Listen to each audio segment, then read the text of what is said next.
សជំរាបសួរពុកម៉ែបងប្អូនសម្រាប់បងៗត្រូវការជាមួយនឹងឈុតតម្លៃ2លានជាងឥឡូវនេះយើងកាត់បានមកក្របទៀតហើយស្អាតមែនតើយើងប្រើជាមួយនឹងទឹកថ្នាំពណ៌ខ្មៅបងៗទាំងអស់គ្នា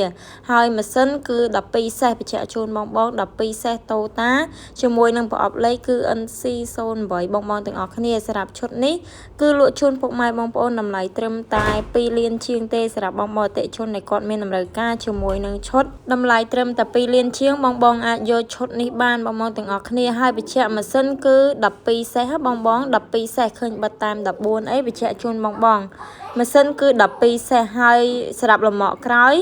គឺអត់មានទេបងលំអកក្រោយគឺតម្លៃផ្សេងអញ្ចឹងសម្រាប់បងដែលគាត់ចង់បានឈុតលំអកគឺតម្លៃផ្សេងអញ្ចឹងបញ្ជាក់បងតម្លៃ2លានជាងហ្នឹងគឺមានមួយតួកាត់មុខហ្នឹងបងទាំងអស់គ្នាសម្រាប់ទីតាំងយើងខ្ញុំគឺនៅទល់មុខហ្នឹងរង្វង់មួនាងរំសាយសក់ផ្ទាល់អញ្ចឹងបងនៅអញ្ជើញឡើងមកផ្ទាល់គឺអាចមកបានអរគុណច្រើនបងទាំងអស់